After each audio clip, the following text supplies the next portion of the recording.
could please take your seats.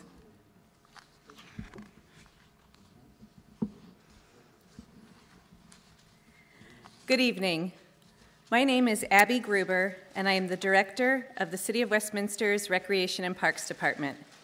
Welcome, and thank you for attending the third and final Planning and Public Input meeting for Wakefield Valley Park. I am sure many of you read the article in today's paper. Rest assured, turning Wakefield Valley into a luxury golf resort is not a viable option.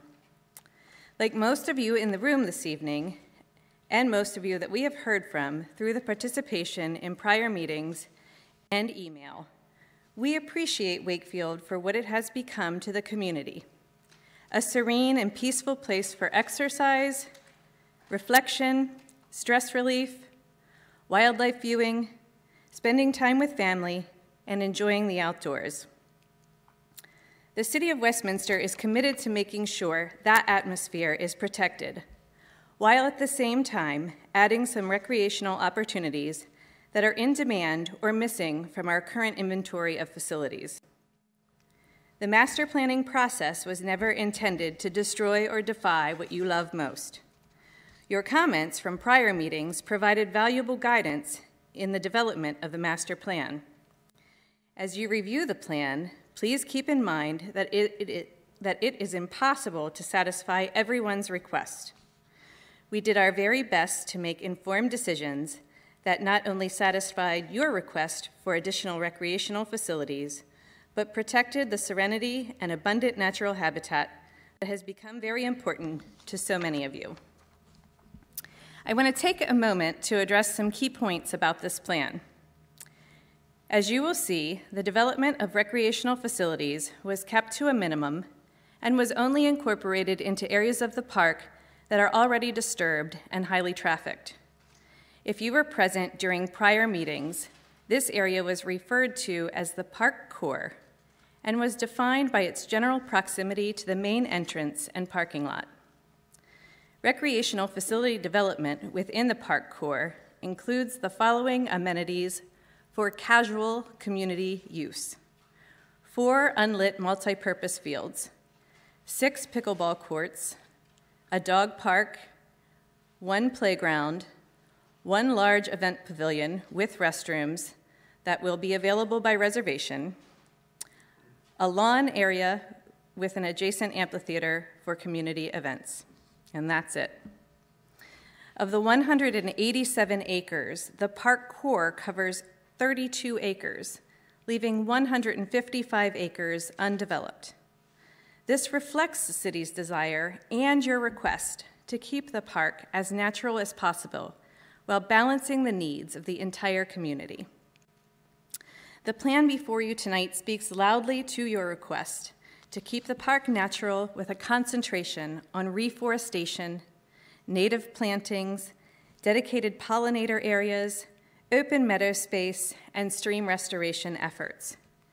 We marvel at and appreciate that nature has reclaimed this beautiful site, but even natural areas need a management plan to eliminate invasive vegetation, promote growth of native species, control erosion, and ensure access and sustainability. For example, think about the degraded state of the current trail system. If we did not address a new trail system in the master plan, the current trail system would soon become impassable, making sections of the park unavailable. Developing and enhancing the trail system assures future access and recreational equity by providing safe, accessible trails and bridges. The addition of access points in different areas of the park increases safety by allowing easy vehicular access if emergency responders need to reach a park user. Providing bicycle and pedestrian-only access points creates safe, valuable linkages to neighborhoods, the Wakefield Valley Community Trail, and other recreational amenities. We have also listened to your request for trash cans, benches, and dog waste stations. Site furnishings such as these have not been overlooked by the master plan, rather are usually not part of a long-range master planning document. When we begin to enhance different areas of the park, these items will be placed appropriately on the site plan and added accordingly. Additionally, we recognize that Wakefield provides an abundance of opportunities for interpretive exhibits, story walks, signage, and other types of educational opportunities. We are excited to imagine and in the future plan to develop meaningful, natural, and cultural history signage and exhibits at this site for the benefit and enjoyment of students, tourists, and park users. Lastly, the future of the Durbin House and Clubhouse have remained consistent concerns in your communications to us throughout this process. Please know the Durbin House is currently the subject of a grant-funded historic structure assessment. This assessment will provide the city with the necessary framework to advance efforts to rehabilitate this important historic structure, making it the focal point at the gateway to this beautiful park site. The clubhouse will also need to be evaluated to help determine if the building can be put back into use as a community space, or if it needs too much work and would be more economical to demolish. As we all know, it is impossible to please everyone, but believe me, we tried. A favorite quote of mine by Teddy Roosevelt sums it up. This country will not be a good place for any of us to live unless we make it a good place for all of us to live in. And I substituted some park words in there and rephrased it to say, this park will not be a good place for any of us to enjoy, play, learn, or recreate, unless we make it a good place for all of us to enjoy, play, learn, and recreate. For those of you who have joined us in person this evening, please remember to do the following to keep everyone safe. Maintain a safe physical and social distance, at least 6 feet apart. This is especially important when we break out into groups to gain public input. Make sure your mask covers your mouth and your nose, and please keep your mask on at all times. Understand that due to COVID concerns, there will be no public microphone at which we can entertain questions in a town hall format. Instead, at the rear of the theater, you will see an area labeled Help Desk. Please visit this area during the breakout session if you have questions that you would like answered, if you need clarification on the material presented, or if you have other input that you feel needs addressed. It is important to note that questions asked at the help desk will be recorded and will become part of the public record from tonight's meeting. Anyone participating virtually can submit their questions to wakefieldcomments@westgov.com. Please note, emailed questions will not be answered in real time, but will be answered within 48 hours of this evening's meeting and will also become part of the public record. With that, it is my pleasure to introduce to you this evening Mr. Peter Stone, Senior Landscape Architect with Pannoni and Associates. Thank you so much. Pete?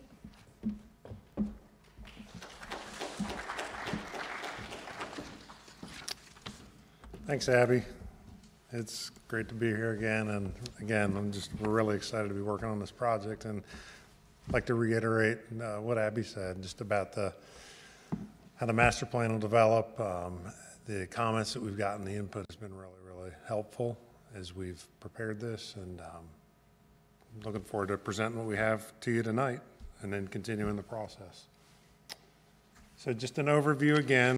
You all have seen this plan a number of times. You're familiar with the site. The core of the site being at the middle there with the parking lot and the 2 existing buildings. And then the roads, Tahoma Farm Road on the east, and then Old New Windsor Road on the west, and the park access off of Bell Road on the north.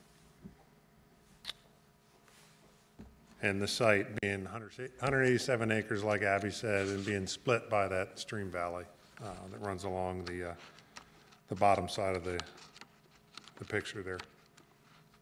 And you all are very familiar with the site. You use it a lot, and that's one of the most kind of attractive parts about this project is it's an existing facility. It's already under use, and it's how do we as the design team come alongside you all to move this forward and to develop something or to create something that will be a benefit for the community, for the city for a long time to come. The master plan goals. So I've gone over these a number of times with each previous meeting. There's 5 main goals that we're looking at with this project. Development of additional park activities, like Abby said. Just there's certain needs the city has. Obviously, there's a lot of trails and those types of facilities already present on the property, but there are certain needs that the city has, and how do we kind of fit those into this site? Is this site the right location for all those? The access to the site was a big part of the master plan, and we'll spend some time talking about that this evening, both vehicular access and then the next one, connectivity. How do you connect the existing trails, the existing pedestrian network to what's going on the site itself? How do you restore the site? It's been used as a golf course for 50-some years, and then more lately as a park. There's some things that can be done just to kind of restore the natural function of the site, to plant some additional trees, look at the stream itself. How do you kind of work with that and both create an amenity, but also create something that can kind of help improve the watershed and the community as a whole. And then how do you tell the history of the site? How do you kind of show what's going on the past on the site? And Abby had mentioned like historic or signage, interpretive signage, things like that, the restoration of the Durbin House. Those are aspects to telling the history of the site. So this evening, wanted to go through a couple of things. Again, thanks for all the input that we've gotten. It has been really helpful. So wanted to look at the master plan, kind of how we progressed, just briefly. Look at some concerns that have been raised over the last couple of meetings, and address those and kind of hopefully help everybody feel a little more comfortable with the way the master plan's going. And then look at the changes that we've made between last night's meeting and tonight. And then Abby's going to talk about some additional input that we would like to get tonight. And she mentioned already kind of the input that we want to get on phasing of the project. Kind of what priorities, what are the priorities? So we'll talk more about that as we go through.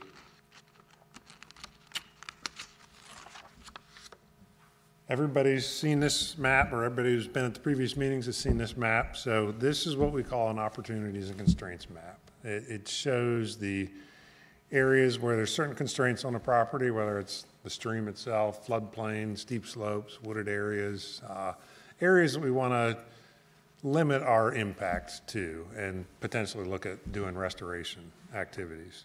So that light green shade that you see is those are what we're calling the resource protection areas. And then the yellow bubbles on there are areas that are available for potential development of park activities. Just areas that aren't encumbered by wooded areas or environmental buffers, the stream valley, the floodplain. So those types of areas were kind of identified early on so that we could focus the development of the master plan. We also looked with this one at a potential kind of preliminary take on a trail network, and we've continued to refine that as we've gone on. This was the master plan that was presented at the previous meeting. We've made some changes to it. We'll go over those. But I wanted to just mention, like with the master plan, this is an initial framework for developing future more detailed plans. So it kind of sets the overall framework, identifies areas for potential development, identifies kind of program elements like fields or trails or playgrounds, and then tries to organize those on a plan based on a variety of factors, a lot of which I just mentioned in that opportunities and constraints map. So the master plan is this initial framework. It's kind of like, if you want to use the analogy of a house, when you're designing a house, you start with some real rough sketches. But at that level, you're not picking out the colors of rooms, hopefully, or figuring out where light switches go or things like that. Those are all details that come along later on. So this master plan, it's not a rough sketch necessarily, but it's a big overall framework that we're that can then focus future discussions and future planning efforts as more detailed plans are developed. One of the concerns that was raised over the last couple of meetings was just the amount of development that's going to go on the property. Obviously, the site is used a lot now as just kind of this natural area. You all enjoy that, and there's a lot of benefit to that. So we wanted to kind of pick through development, and what does development mean? What are we talking about when we say development? And then what are some metrics, if you will, that we can kind of use to show how much of the site's remaining as a natural area and how much is going to be more of a developed area.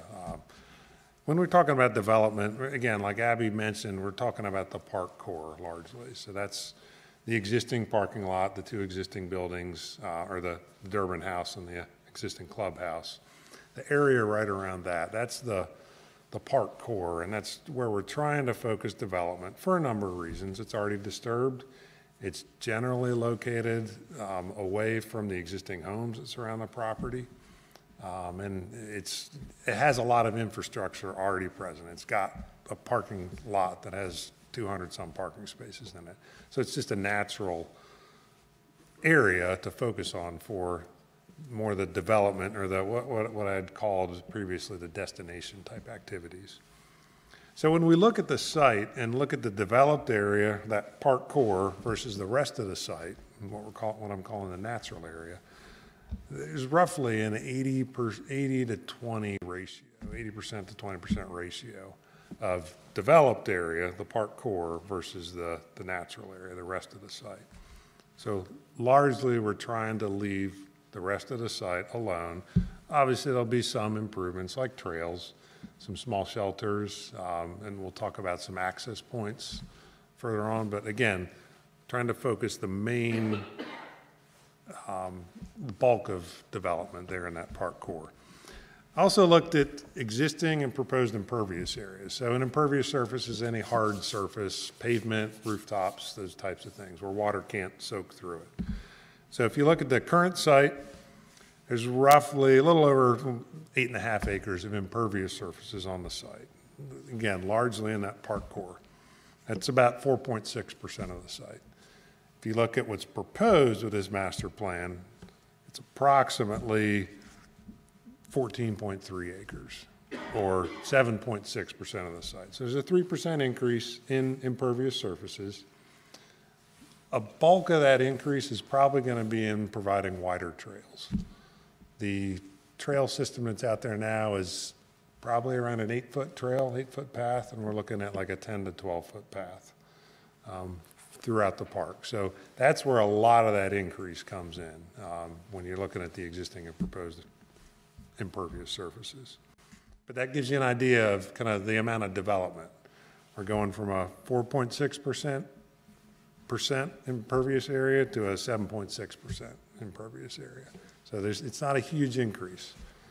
We're not paving lots and lots of the site. And a lot of the area in the developed area, a lot of the development would be still pervious surfaces when we're talking about things like ball fields and stuff like that. And I wanted to mention as well, I talked about this last time, just again, the idea of scale for the park. So it's 187 acres. It's a big park, comparable to regional parks in other counties. From a distance perspective, if you go from kind of one side, Old New Windsor Road, all the way to the other side of Tahoma Farm Road, it's over a mile. It's over 6,600 linear feet, just as the crow flies, not to mention walking, all the twists and turns of a pathway. So it's a big park. It's a long area. And the scale is something to really keep in mind when we're talking about kind of how much development's going to happen. And again, keep in mind those percentages, that 80 to 20 mix.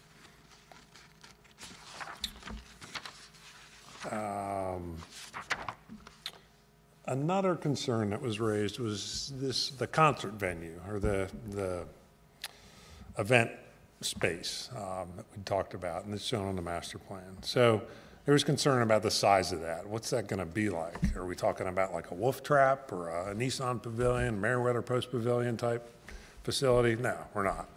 So this is an example. This is something that's down in Annapolis at Quiet Waters Park. It's a small band shell. I know the Annapolis Symphony Orchestra does concerts on this stage in the summertime. So it's a good sized stage, but it's not a huge facility. And it's got a lawn facing it. People just sit on the lawn there, and it's a natural amphitheater or event venue at that park. What we're looking at is something like that for this facility. It's not a huge stage, loud concerts, lots of people. This is more family-oriented, small performance type of venue. Site access was something that was, again, part of the original RFP, and something that Abby and I talked about is something that may be good to address tonight. I know there were some concerns about the access points that we proposed, so we wanted to kind of walk through why we made some of the decisions on the master plan. The current access it's functional. I mean, you can access the site off of Bell Road, drive down. It does have some issues, some blind curves. It's a narrow driveway, but it is functional. It's probably substandard. I'd consider it a substandard access point, especially as you perhaps have more traffic at this site or like at certain times of the day. I mean, we haven't been out there kind of at different times of the day to see what that road's like as far as traffic coming and going. There's some things that could be done to that existing access point to improve it, some signage potentially, kind of especially along the blind curve. One of the biggest issues with that particular access point, though, is where it dumps out on Bell Road. So Bell Road's a 2-lane road. I've got some photos that will show. No sidewalks. There's no way for pedestrians really to kind of walk in off of Bell Road easily. So we're looking at, one of the goals of the master plan is to look at a potential new primary access point. And maybe that stays as a secondary access point. And then we also looked at pedestrian access to the site, making some connections for pedestrians to just be able to walk into the site easily. Instead of walking through kind of cattle trails that have been created over the years. And then looking at some potential other access points for smaller parking areas. So this exhibit shows the main access off of Bell Road there up at the top of the screen, top left, or top, I'm sorry, you're right. The existing parking lot, and then a proposed new access point off of Tahoma Farm Road. And the reason we selected that location is usually when you're selecting intersections, you want to line them up with streets that you want to line streets up across from each other. You don't want to offset them. If you do offset them, there's certain distance requirements that you have to have. So that is a potential future access point for the whole park. We've also added a couple of small parking lots, one again off of Tahoma Farm Road down on the southern portion, or the bottom of the screen there, and then another one off of Old New Windsor Road, just to allow folks that live out that way the ability to drive in, park in a small parking lot, and access the trail from there.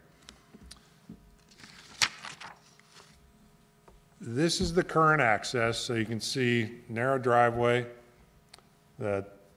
no pedestrian improvements along Bell Road, no way for pedestrians to easily get to the site, and then the sharp turns there in the middle around that existing barn building. And then possibly off of Tahoma Farm Road, you've got a sidewalk system already in place, a road that's been built to current standards, can handle more volume. It's closer. It's got more direct access off of Route 31, Uniontown Road, so it's not as roundabout an access point as currently exists. Then wanted to talk some about site restoration. When we talk about site restoration, what do we mean by that? A couple of things related to that. So site restoration, we're proposing about 85 acres with a plan now of restoration, and I'll talk about what those mean, when I say restoration, what that means. Some of that area includes areas where we're putting trails through, down along the stream valley, trails, pavilions, bridges, those types of things, but no destination type activities like ball fields or things like that. Stream restoration is a term that I've used over the last couple of meetings. When I say stream restoration, we're talking about returning a stream to more of its natural character. A lot of times over the years, streams change as like more impervious areas develop around them upstream, so you get higher flows, the stream kind of degrades. So one of the things with stream restoration is trying to restore that stream to more of its natural function, its natural shape, doing replanting, planting native plant material along the stream banks, stabilizing the stream so that it doesn't continue to degrade. The stream out on site is not like, it's not a crazy bad, it's not in crazy bad condition, but it obviously could use some work. And then reforestation, planting additional native plant material on the site, controlling invasive species. Here's some photographs of what stream restoration kind of looks like. You may have seen stuff like this before, but where the stream channel is maybe regraded, things like stone are incorporated to stabilize the stream bank, to direct the flow certain directions, native vegetation is replanted, and you wind up with a healthier stream system that can better withstand the suburban type development that we live in that does affect streams. And then reforestation, I'm sure everybody's driven past farm fields or other places and seen these tubes sticking out of the ground. That's the first steps of reforestation, where you've got a seedling inside that tube and the tube protects it from deer and other animals just kind of eating that. But that allows native plant material to reestablish on a site and to develop forest cover and all the benefits that come with that. This is the revised master plan that we're presenting tonight. I'll walk through a couple of changes that we've made here. Probably the biggest change was eliminating some baseball fields that we'd had to the right of the parking lot, east of the parking lot, and adding in a couple more multi-purpose fields on the other side of the parking lot. And just making some other minor tweaks we added to this. So we talked about disc golf before, but we added some illustrations on the plan to kind of represent disc golf. Again, that's generally along the bottom of the screen, along the stream valley. And really just kind of did minor tweaks here and there. We didn't make huge significant changes from the last plan, but in the baseball fields, that was the main change that we made. Wanted to show this plan. This is the master plan with everything taken off except the trails, just to illustrate kind of the trails that are proposed. There's 7 miles of trails proposed with this plan. It's a lot of trails. I'd mentioned like a 10 to 12 foot wide trail surface. It'd be a hard surface trail suitable for kind of people that run, bike, rollerblade, I mean, just any of those types of activities that would occur on a hard surface trail. This would be suitable for that. And we may look at, as we've kind of finished the master plan, may look at either noting in the plan narrative the potential for doing some natural surface trails like wood chips or grass trails. We may not specifically show those on the plan. That may be something that can just kind of develop over time on the site itself, because you have meadow areas that maybe you kind of mow a grass path through, or wooded areas that people walk through. I mentioned the plan changes. So the baseball fields, we talked about adding additional multi-purpose fields. We did add some additional reforestation areas, and then we were able to refine the sport courts some more to show just I think we're just showing pickleball courts at this point on the plan. I mean, took tennis courts and other court stuff off of here.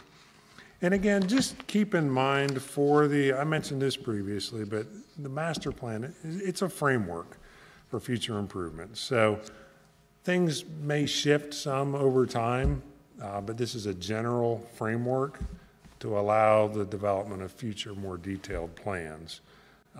So it's something that can change some over time, but we're trying to provide this kind of big framework that will allow the next steps to be taken as we look at expanding the trail system or renovating the existing trail system or adding some ball fields. So this kind of sets the stage for all those future activities. And I'm going to turn it back over to Abby to talk about our next steps for this evening.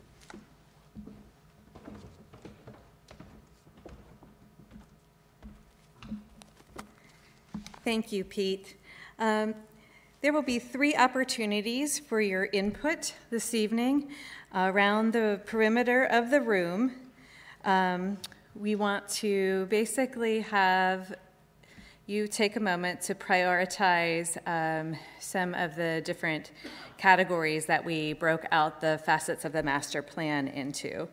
The reason for this is we want you to help us prioritize our approach to obtaining funding to make some progress with this master plan. And so if something is very low on the community's priority list, we certainly don't want to be investing a lot of time and money in developing that park amenity. So each question that is represented around the room is a separate opportunity for you to rank in order of importance 5 items in each category. So don't think you have to visit each exhibit and then give us your collective top 5. So it will be your top 5 priorities from each different station that's represented around the room. The categories are access and infrastructure. And I believe that's on the right-hand side of the auditorium, your right-hand side. Miss Stephanie McCowan will be manning that station. Trails and natural areas will be up front, and Mr. Stone will be hanging out in front of those exhibits to answer any questions. And then, of course, on your left, my right, recreational opportunities and facilities are broken out. So those are the areas of which we really want to hear from you, your priority ranking. One would be the most important item to you, and obviously you would work your way down to number 5 being the least important. So as I indicated earlier, to provide your input this evening, you will need the pen and the Post-it notes that were provided to you when you entered the Arts Center this evening. Please take these items with you when you visit the visuals around the room. Write your responses to each visual on a Post-it note and place it on the white response sheets provided. Please make sure that you number your responses in order of importance. To keep people spread out, each question is displayed twice in the same general location. So everything that has to do with recreational facilities, there's 2 opportunities to respond. There is a main visual in the center. It's really just for point of reference. We will have the master plan back up on the main screen so that you can use that as a visual aid when you're answering the questions. In front of the stage, the 2 large displays of the master plan, again, will be your opportunity to give us your 5 priorities for trail development. Please note, we broke out the trails on the master plan by color coding, and the categories go perimeter trail, western trail, park core trail, and eastern trails. And that was really just for us to say, this entire trail system can't be built all at once, so we want to know the areas of the park that are most important to you. And so it was our way to sort of parcel them out so that you could respond appropriately. So please do note that that is not phases for construction or future restoration of the trail system. It's just a way for us to sort of categorize and statistically validate your responses when we're going through categorizing this information. So as you provide input this evening, I will remind you of the same 4 points I reminded the audience of at the last meeting. You're here tonight because we want to hear from you, and we want to make sure that Wakefield Valley Park is something that you will be proud of and proud to have in your community. But we also want to make sure that Wakefield is a park that generations after you will enjoy and be proud of. Not everyone in the room tonight may have the same thoughts and ideas about this project. Please be respectful of everyone's input and opinions. Think bigger than you. When responding to the visuals around the room this evening, remember you are part of a large, diverse community with a variety of needs. And finally, relax. None of this is going to be built tomorrow. As Pete indicated, we are simply in the process of trying to plan the best possible park to serve the greatest good. This is our opportunity to begin with a framework and to start to achieve funding to make some progress to make sure that this park remains a viable recreational site for our community. If you are participating virtually, please pay attention to the instructions at the conclusion of this presentation. You will be provided with information on how to submit your input using an online application called Padlet. Padlet works best in Google Chrome or Microsoft Edge browsers.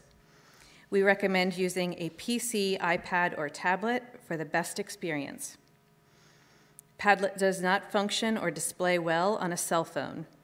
For an optimal experience, you should use a PC and sign up for a free Padlet account. You may still participate in Padlet without an account. However, you will not be able to edit your Padlet post without an account.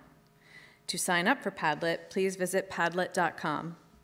If you're having trouble using Padlet, remember you can submit your input to Wakefield comments at westgov.com. The public comment period will remain open until the close of business on March 10th. When you are finished interacting with the visuals around the room, please exit through the side doors at the front of the theater. Thank you so much for your participation this evening, and I certainly look forward to the input that you provide us with around the room. Thank you.